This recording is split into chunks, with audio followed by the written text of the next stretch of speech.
how's it going? I want to welcome you to the A-Beat Collective podcast. Whether you're tuning in on YouTube, iTunes, or Spotify, we want to thank you for watching and for listening. And real quick, if you could do us a favor, if you're not following us, please follow us, like our video, leave us a comment, even on iTunes. We'd love to hear from you. We'd love to hear how maybe this podcast or video has helped you in your ministry, in your leadership, and we just want to connect with you. So we look forward to having you follow us. And I am super excited because I actually just finished speaking at a relationship seminar at the Way World Outreach here in San Bernardino, and I'm sitting here with Pastor Christian. Pastor Christian, welcome. Man, it's good to be here, man. Man, well, it's good to have you. By the way, this guy crushed it. Crushed. I don't know if you guys are going to get a chance to see some of those we get soon. We get the video. We're going to get it to you this time. Long story. I actually paid him to say that. But I'm super excited because I got to be really honest with you.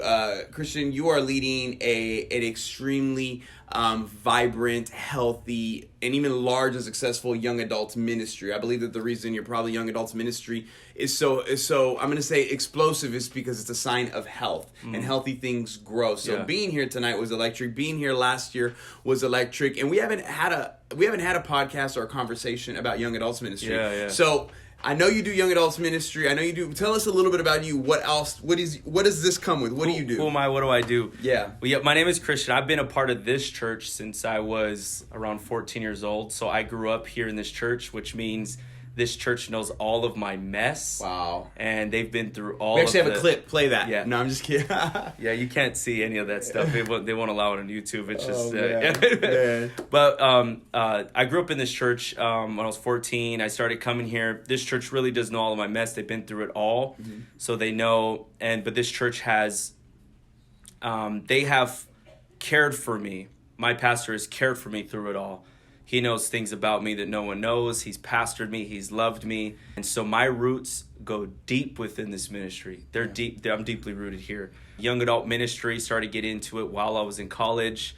I stepped into worship at first and then started taking steps into a leadership role.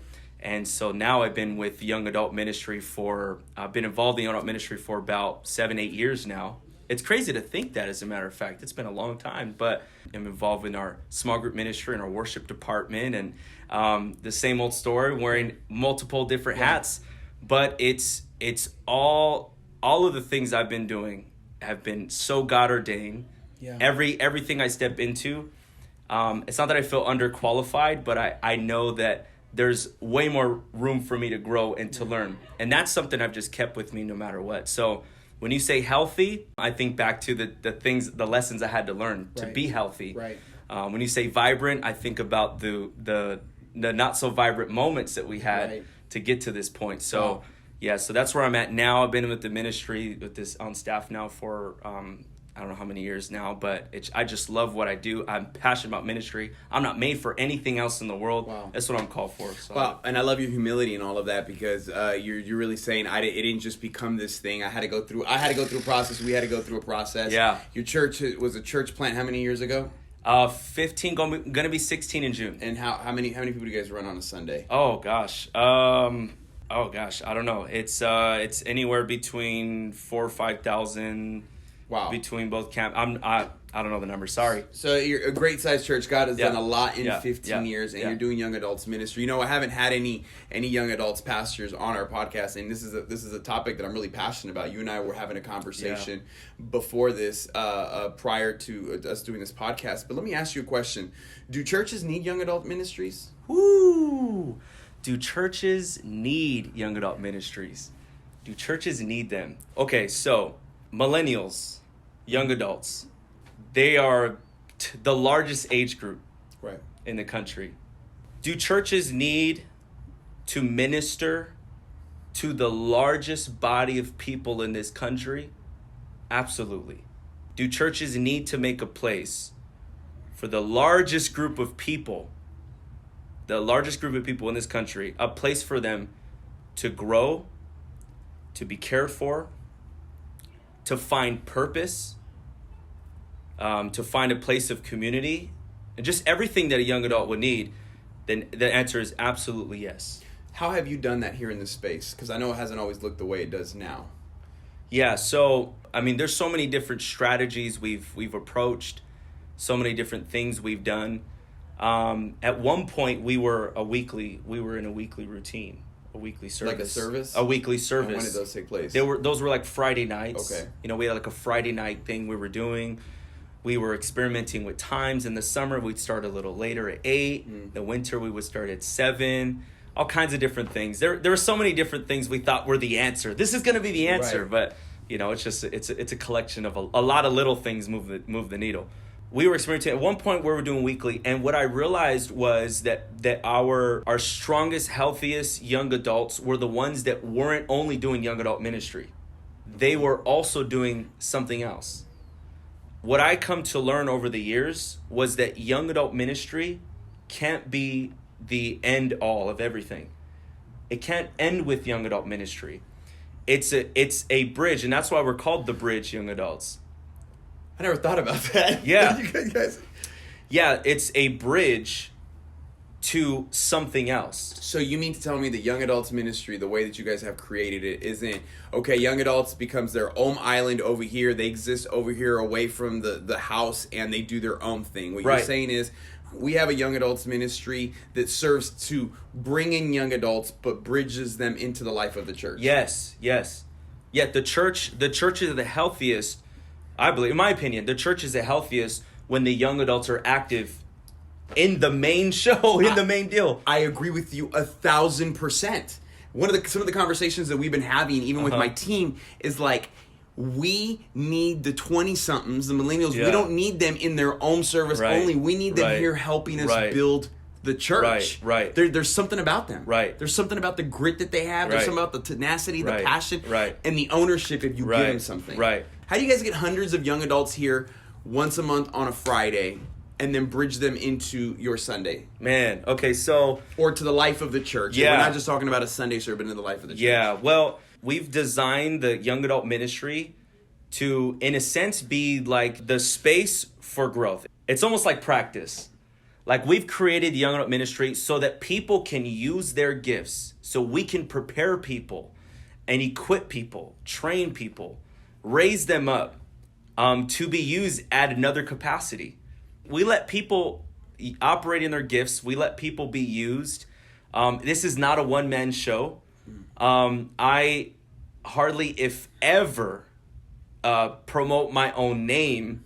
I'm the young adult pastor. I as a matter of fact, I try to go away from that as much as I can, because I want to make a place for young adults to operate in their gifts, to practice and to use what God has already instilled within them. They're gonna try and find an outlet somewhere. They're gonna use something or someone or somewhere to find an outlet, to be creative or to have purpose or to feel meaning. I have value here. I feel like I'm called here. I feel like I bring purpose or value to this space, whether it's a work or their career, or they feel like I'm doing something good in the community. Young adults are going to do that. No young adult is opposed to feeling like they're a world changer. Right. Every young adult wants to experience and feel like a world changer. That's good. But the best world changers are going to come from the church, the body of Christ. Yeah. They're going to come from a place of people, a group of people who are saying, I am first a disciple of Christ, and I'm going to use these gifts. So we've created that space in young adults for young adults to do that. And we're bridging those gaps. We're not opposed to young adults saying, okay, I feel like I've outgrown this place. Good. We hope that you feel like you've outgrown this place. Yeah, you don't want a 48-year-old thinking they're young adult. Right, exactly. Yeah, that's just awkward. It is awkward, yeah. And a 48-year-old young adult, anyways, I don't want to describe someone to visualize. So here's my question. Okay, so there's people, what would you say to the people who say, well, that's great. Well, we have a young adults ministry, but they don't want to get connected into our Sunday experience because they look completely different. Or we don't want to invite them into Sunday because we're afraid that they'd leave the church if they really saw what our church was like. Yeah. Well, here's the thing. I mean, I'm not sure who's tuning in that's thinking that, because, I mean, look at Pastor Alberto right here. I mean, this guy is, as sharp, young adult, whatever you want to call, hip, whatever you want to call him, he's that. But for those that are watching and are feeling that way, like, how do we include those people? Here's the deal. Like, I feel like I'm so blessed because our pastor is so behind that mission. That he's so behind it that he doesn't even have to feel like he has to say it. It's just who he is. Yeah. He absolutely loves seeing young people raised up that are called by God, anointed to use their gifts. He will gladly open up and make space. Like, I'll just give you an example for me. Like, I feel like when I look at my pastor, I'm just like, I have light years of growth. Right. Light years of growth. Right. To get to that point.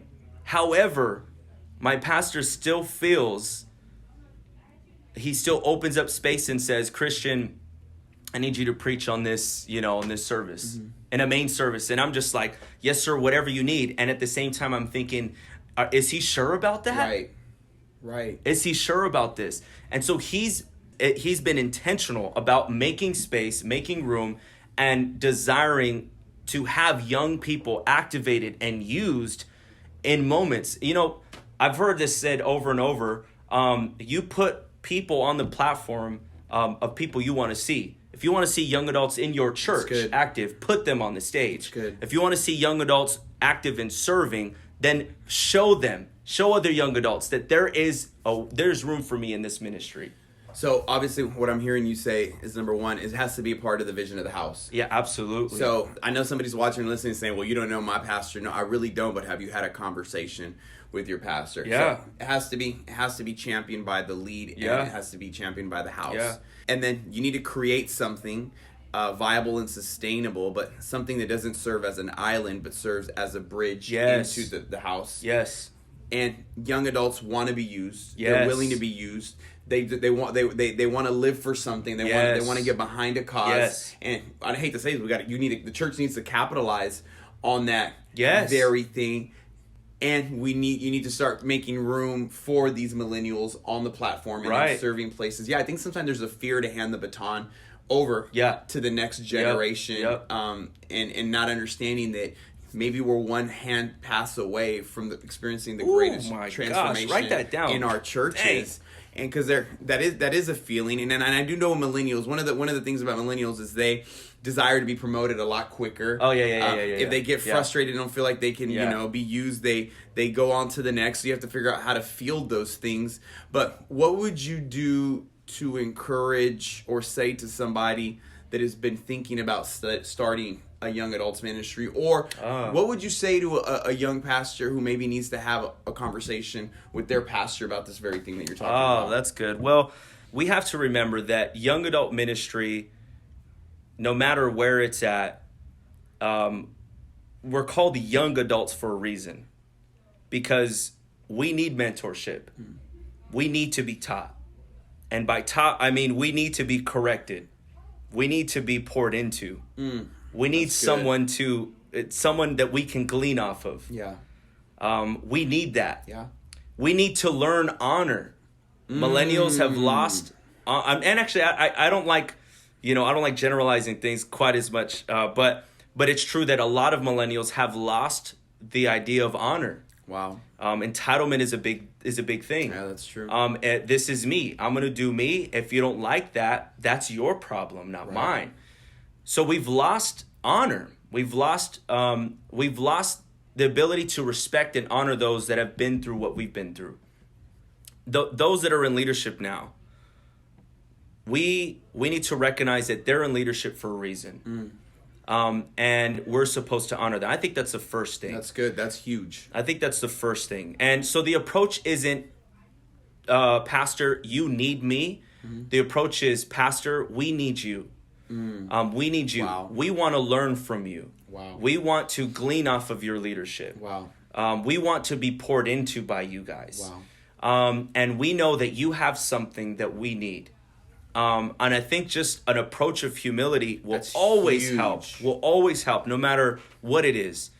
And if that's established, and if that heart check is checked, and we know that we're honoring our pastors properly, then I think the next thing we do is if we recognize the house that we're in, and we're there not to be the show, but we're there to support the vision of the house, then we actually approach it that way. And we let our pastors know we're here to support the vision of this house. Wow, and it's been good. given to you, Pastor. That's good. God has shown you what it is. And we as young adults don't have the house vision, but we know God has given us gifts or talents or abilities to support the vision of this house. And that's what we've been called to do. Man.